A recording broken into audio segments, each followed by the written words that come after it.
히틀러거든요. 처음에 떠올랐던 게.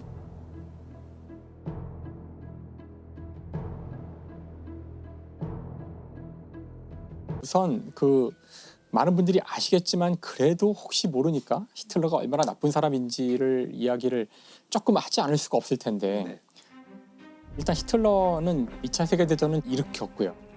이 전쟁이 좀 특별했던 것은 이 히틀러는 독일 민족이 전 세계를 지배해야 한다는 그 목표하에 각 민족마다 어떤 서열이 있어서 제거돼야 될 민족들도 있었어요.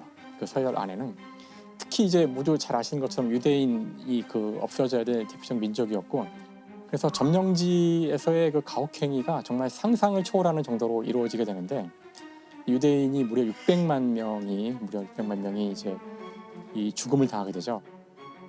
아주 큰 전투가 있을 때조차 하루에 10만 명이 죽으면 이건 엄청난 사실 비극이에요. 실제 1차 세계대전 때 하루에 최악의 사상자가 나온 게 10만 명이었던 적이 있었는데 그때 완전히 피가 강을 이루고 눈에 보이는 땅 전체가 시체로 뒤덮였다는 끔찍한 장면들이 묘사가 되는데 600만이라는 숫자는 사실 우리가 웬만한 감각으로는 이걸 감당할 수가 없는 숫자예요.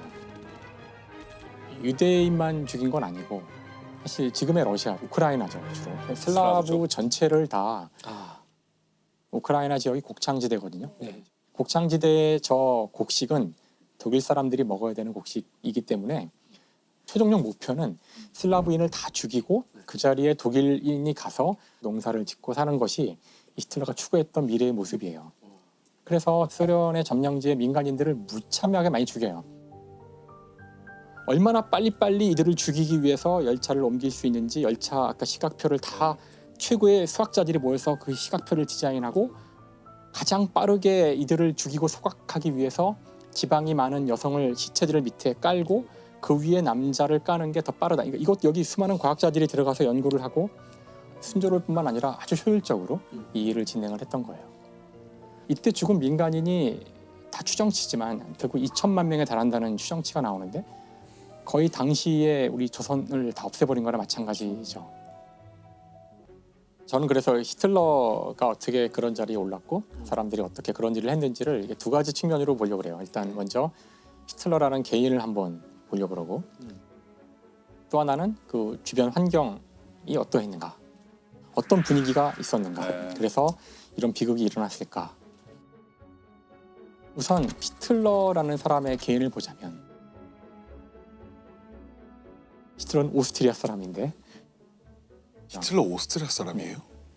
독일 사람이 아닙니다. 오스트리아 사람이에요. 그러니까 아버지는 세관이었어요. 세관이었는데 아버지가 좀 문제가 있는 사람이었다고는 해요. 폭력을 막 저지르고 아이들한테 굉장히 가부장적이었고 히틀러의 어린 시절은 아버지하고 좋은 기억이 별로 없고 근데 어린 시절 히틀러는 공부도 못하고 문제아였고 학교에서는 본인은 그림을 너무 그리고 싶어 했다 그래요. 참 역사의 아이러니일 수 있지만 화가를 만드는 그 아카데미에서 2번이나 이제 거부하게 되는데 그 이후 스틸러의 삶은 그냥 무의도식하게 돼요. 허풍이나 치면서 나는 화가가 될 거야. 난 미래의 화가야 하면서 심지어는 중간에 이제 영장이 나오는데 군대 가라고 군대 가기 싫어가지고 도망다녀요. 도망다니지만 또 오스트리아를 떠나진 않아요. 왜냐하면은 아버지가 남긴 유산이 제법 있는데 그 유산을 24세에 받으라고 했기 때문에 그걸 받기 위해서 24세까지 오스트리아 안에 있어야 되는 거예요. 그러다가 이제 24살이 되자 돈을 받아가지고 오스트리아를 떠나죠. 그러니까 사실 군 문제 때문에 떠난 거죠. 지금까지에서는 전혀 삶의 변화가 앞으로 느껴지지 않는데. 여기서 그냥 이대로 갔으면 히틀러는 정말 역사의 이름은커녕 그냥 찌질한 사람의 하나로 그냥 끝나는 인생이었을 거예요. 하지만 여기서 히틀러에게 이제 기회가 주어지는데 그게 바로 1차 세계대전이에요. 전쟁이 히틀러에게 기회를 줘요.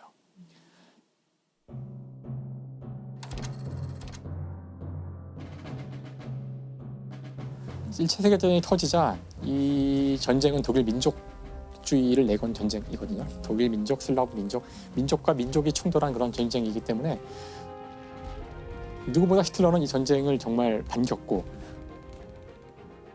오스트리아에서는 군대 안 가지고 도망 다녔잖아요. 본인이 자원 입대를 해요. 독일의 자원 입대를. 독일 사람도 아닌데 독일 군대에 정의감에 불탔군요. 정의감에 이제. 불타서 자원 입대를 하게 돼요. 당시 히틀러는 연락병이었대요. 총알이 쏟아지는 그 와중에 전방과 후방을 직접 오가면서 그 전력 역할을 하는 건데 그 연락병 역할을 충실히 수행을 하여 1차 세계대전에서 히틀러는 천십자 훈장을 2급, 1급에서 각각 2번을 받아요.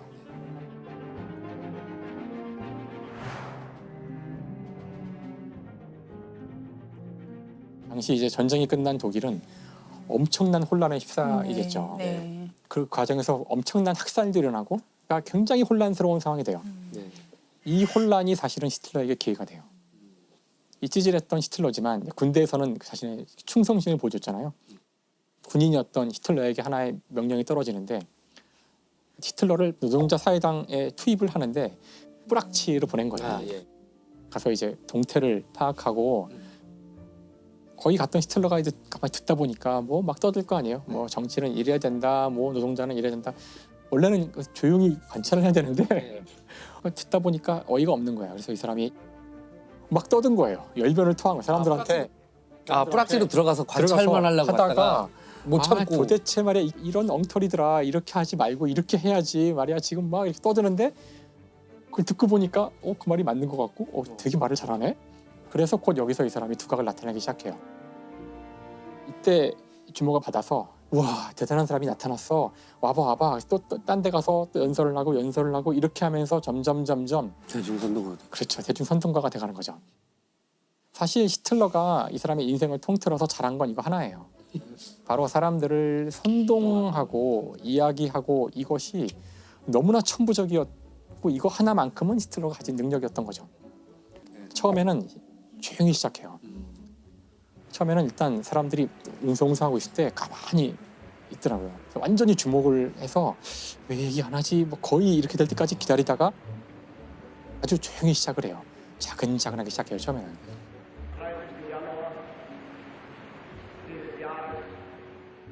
착착착착착착착 올라가서 그러면 이렇게 해서 막 쓰러지면서 머리가 흔들리고 막 경련을 일으키면서 막 떠들면 사람들이 전부 다 일어나서 와 하면 또 탁 떨어져서 다시 또 착착착착 하면서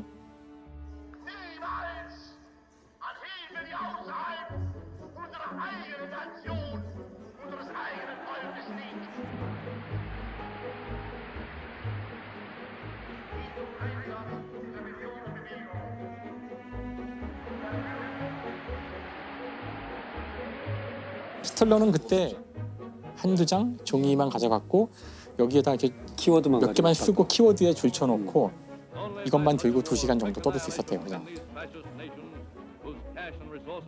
일단 이 연설을 분석한 사람들 말로는 핵심은 단순할 것. 그렇지. 메시지는 아주 단순한 한 개, 2개고 내용은 없어요. 사실은 내용이 없어요. 내용이 없으면 무엇으로 채워져 있는가? 바로 분노를 일으키는 거예요. 정확한 대상, 분노의 대상을 정해주는 거죠. 말하자면 저번 시간에도 우리 작가님께 말씀하셨던 혐오의 감정을 입혀주면 돼요. 이게 이 자리에 있어서는 안 되는 애들이 그 자리를 차지하고 있다 할지. 뭔가 불평감을 주고 그것에 대한 원인을 지적만 해주면 그 다음부터는 알아서 굴러가는 거죠. 바로 지금 우리 정권의 저 정치인들이 나라를 팔아먹어서 우리가 전쟁에 이기고 있었는데 지게 만들었고 유대인들이 뒤에서 다 농간을 쳐가지고 우리 국민과 군대를 분열시키고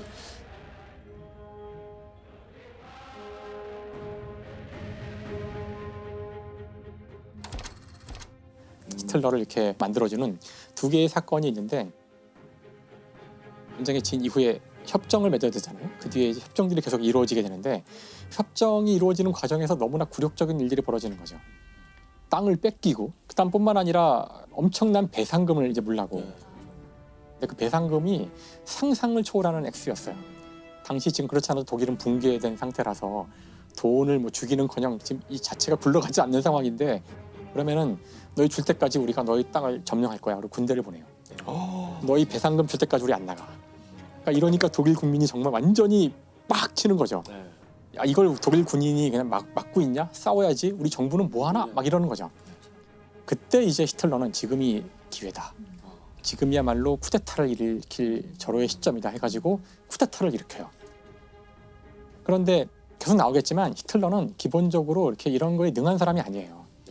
경제적, 정치적, 역사에 대한 뭐 이런 통찰력이 있는 사람이 전혀 아니에요. 연설은 잘하지만 개인적으로 만나면 쭈뼛거리고 사람들하고 소통도 어려워하는 그런 사람이에요. 이런 위치에 올라갈 거라고는 상당히 이해하기 힘든 그런 캐릭터죠. 시원치 않게 기획되고 그냥 제대로 잘 진행되지 않은 쿠데타는 진압당해요. 그래서 이제 감옥에 가게 되는데 이게 기회가 돼요. 사실은 사실 반역자잖아요. 그렇죠. 보통 그러면 뭐 엄청난 중벌을 받는데. 보통은 이걸로 끝나죠. 정치 인생이 끝나게 돼야 되는데 쿠데타에 실패하고 감옥에 들어가는데 재판이 진행되죠. 이 재판을 이용하죠. 거기서 또 언변이. 그래, 이거 내가 다 주동한 거야. 내가 다 한 거고 나는 새로운 독일을 원했고 지금 봐봐. 이 말도 안 되는 정부가 나한테 권력을 주면 이렇게 안 할 거야. 이러자 오히려 사람들은 박수를 치고 아, 그 마음이 뭔지는 알겠어요. 우리가 봤을 때 막 나라가 지금 엉망이고 개판이 됐는데 쿠데타가 마음속으로는 또 성공했으면 좋겠다고 생각하는 사람도 있었을 것 같아요. 그런데 실패했는데 자기를 인정했어. 인정하고 난 후회하지 않는다. 적의 적은 나의 동지죠. 결국 법원이 결국은 여기 극형 같은 걸 때려야 되는데 그렇죠. 5년형을 선고하게 되고 그다음에 감옥에 있을 때에도 엄청난 대접을 받아요. 전국에서 팬레터와 꽃다발이 수북히 쌓이고 간수들이 큰 방을 마련해서 소파에 누워 있었다 그러는데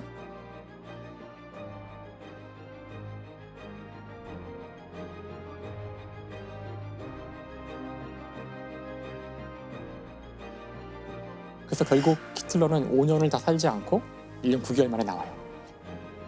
그 감옥에 있는 동안 히틀러가 놀지 않고 뭔가 중요한 일을 해요. 책을 써요. 아, 그게 나의 투쟁인가? 그게 나의 투쟁이죠. 나의 투쟁. 아, 예. 그 책이 사실은 이후에 이제 모든 이 히틀러의 악행이 일어날 때 근거로 삼았던 법전이 바로 나의 투쟁이에요. 인류 역사상 인쇄물로 해서 가장 많은 피해를 일으킨 두 권의 책이 아까 말씀드렸던 악마의 망치 있죠. 아내의 망치하고 이 두 권을 선택해요. 나중에 독일의 모든 가정에 한 권씩 읽게 되고 이 책을 읽지 않은 사람은 없어요. 독일에서는 나중에 성경이 되는 거죠.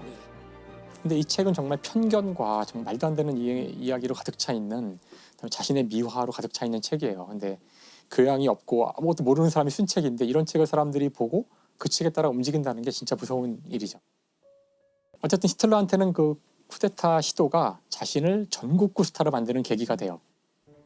이제 두 번째 기회가 히틀러를 총통의 자리로 보내게 되는데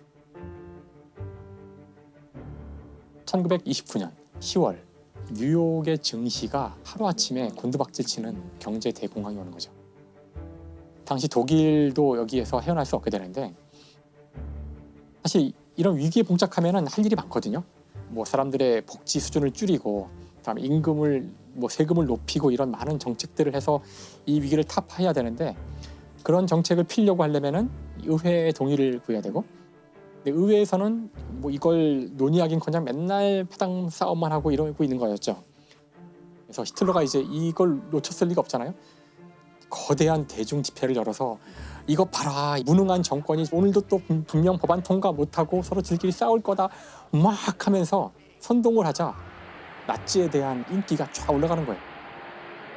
이 선동 안엔 또 그런 게 있네요. 그러니까 분노의 대상자들을 선정하고 그 사이에 실제를 껴넣네요. 지금 보니까. 그렇죠. 예, 예. 그 사람들이 쉽게 믿을 수 있게 사실을. 사실 이 위기가 터지기 직전만 해도 나치당에 대한 지지율은 2% 근방이었어요. 근데 이제 이 위기를 통해서 2%였던 나치 정당이 한 20%로 확 건너뛰고 그 다음에 이게 40%가 되고 그쯤 되자 이제 총리가 되죠. 막 총리가 된 히틀러는 이제 수많은 법들을 만들기 시작하는데 그러니까 우리는 지금 긴급한 상황에 있다. 일단 국민의 자유를 제한할 수밖에 없다. 언론, 집회, 결사 이런 자유 다 일단 무시하고 우리는 똘똘 뭉쳐서 이 위기를 돌파해야 한다. 그래서 불과 한 1년 반여 동안 수많은 법들이 막 만들어지는데 정당 만드는 거를 못하게 하는 신당 창당 금지법, 국회를 무력화시키고 의회가 아니라 행정부가 법을 만드는 법 뭐 이런 식으로 독재에 대한 기반을 다 준비해놨네요. 근데 이때 재미있는 것이 이게 다 민주적 절차를 통해서 사람들이 법을 만들 때마다 사람들이 이거 좀 무리한 거 아니야 싶으면은 그래? 국민투표할게. 국민투표를 해요. 그래서 국민투표를 할 때 또 엄청난 선동을 하고 또 사건이 벌어지고 그러면 엄청난 지지를 또 해주고 이게 반복되면서 평소에 저거 너무하는 거 아니야 했다가도 통과되고 하는 거죠. 그때마다 국민들이 지지해주는 거를 등에 업고 계속 지지율을 높여가요. 그래서 결국은 자신이 대통령직까지 다 겸직하면서 총통 자리에 오르게 되는데 그래서 총통이구나. 총리와 대통령을 합친 거군요. 그렇죠. 그래서 모든 걸 다 주관하는 총통이 되는 데까지 걸리는 시간은 불과 몇 년밖에 안 걸리는 거죠. 결국은 이 독일이 위기에 처하는 것이 히틀러에게 아주 행운으로 계속 작용을 하게 돼요. 어떻게 이런 사람이 그런 자리에 올라갈 수 있었을까? 단지 그렇게 선동하는 능력만 가지고 그건 바로 그 당시에 수많은 사람들이 여기에 이제 협조했기 때문이거든요. 권력을 가진 정치인들이 있고 그다음에 돈을 많이 갖고 있는 자본가들도 있고 그 소위 말하는 권력가들이 있잖아요. 결국은 이들이 허용을 했기 때문에 히틀러가 그 자리에 간 거예요. 일단 이 당시 이 독일의 상황에서 지배 세력이 가장 두려워했던 것은 공산주의 혁명이래요. 이 1920년대의 유럽의 상황으로 다시 돌아가 보면 혁명이 막 일어나서 거기 왕 다 죽이고 뭐 귀족들 다 죽이고 이후 내전이 벌어지고 진짜 수천만 명이 죽었어요. 너무나 끔찍한 거예요. 저 모습을 보니까 독일의 당시 권력자들, 자본가들은 가장 두려운 게 공산주의 혁명이고 실제로 공산주의자들이 많았어요. 그러니까 공산주의자들이 싫은데 저들을 어떻게 제거할까? 그럴 때 히틀러의 적이 바로 공산주의자였거든요. 히틀러는 공산주의자들을 없애버려야 한다 그랬어요. 쓸어버려야 한다고. 그러니까 마음에 드는 거죠. 우리가 쟤를 잘 이용할 수 있지 않을까? 히틀러를 데려다가 표를 다 얻어서 권력을 잡고 보아하니 히틀러는 바보 같으니까 얘는 적절히 한 1, 2년 데리고 놀다가 얘를 제거하고 우리가 이 권력을 갖자. 근데 사실 이것이 20세기에 벌어진 독재자가 들어올 때 몇 번이고 반복해서 벌어지는 일이에요. 그 다음에는 이제 유태인에 대한 건데 유태인에 대한 그 반감 정서는 놀랍게도 독일에만 있었던 것도 아니고 당시 유럽에 되게 팽배해 있었고 원래 유럽에서는 이렇게 위기가 올 때마다 유태인들이 언제나 독립국이었어요. 유태인을 그 학살하는 것도 우리는 맨 마지막에 그 가스실 얘기만 다 알고 있는데 정권을 잡은 건 32년이잖아요. 가스실 얘기는 40년이기 때문에 10년의 갭이 있어요. 그 10년 동안 어떻게 했을까? 유대인들을 아주 다양한 방법으로. 차근차근 괴롭혀서 결국 학살로까지 가는 거거든요. 처음에는 단순히 시민권을 박탈. 시민이 아니면 법의 보호를 못 받아요. 그다음에 그 공직자를 다 쫓는, 그러니까 공직에 못 나가요. 그러면 일단 공무원들부터 실업자가 돼. 하지만 새로운 직업은 가질 수 없어요. 할 수 있는 건 쓰레기 청소만 가능하고 왜 이렇게 하냐면은 유대인들은 더럽다고 얘기하거든요. 불결하다는 거를 보여주기 위해서 체포에 가면은 일부러 며칠 동안 씻지도 못하게 하고 화장실도 못 사용하게 해요. 그럼 그 안이 똥오줌으로 범벅이 될 때까지 둬요. 더럽다는 걸 보여주는 거죠. 그런 다음에 이제 이들을 격리시키고 캠프에 보내고 조직적으로 빠른 속도로 죽여야 되기 때문에 나중에는 여기 별을 달게 하잖아요. 네. 별을 단 사람들은 누가 때려도 괜찮아요. 길을 가다가 막 수염을 뜯기기도 하고 경찰력이 보호하지 않아요. 시민이 아니기 때문에. 그 다음에는 학계에서도 마찬가지예요. 학계에서만큼은 이런 일이 일어나지 말아야 할 텐데 이미 학계에는 수많은 유태인들이 있었어요. 이 아인슈타인도 유태인이었고요. 양제카가 만든 수많은 과학자들 다 유태인을 안 찾기가 어려울 만큼 유태인이 많아요. 특히 이 물리학의 역사에는 유태인 천지이고 파인만도 유태인이었고요. 다 유태인들인데 이들을 다 제거한다 그러자 만세를 부르는 거죠. 자리가 생기죠. 지금 계약직 연구원으로 있는 수많은 사람들이 그러니까 이들이 적극적으로 협조를 해요. 그래서 아인슈타인도 유태인이기 때문에 이렇게 출근하는데 학생들이 돌 던져요. 유대인 떠나라 돌 던지고 위대한 그 철학자 이런 책들을 다 모아다 불태우는 일이 벌어지는데 베를린이 제일 유명하지만 사실 독일 각지에서 해요. 나의 투쟁의 정신에 따라서 아리아인을 병들게 하는 철학을 만든 지식인들의 책들을 다 불태워야 한다. 민주주의고 투표를 하고 과학을 발전시킨 합리적인 사람들이 단지 유대인을 박멸해야 되는 종족이라는 생각을 하는 순간 단지 생각을 약간 바꿈으로써 그렇게 할 수 있다는 걸 우리가 여기서 알아야 돼요.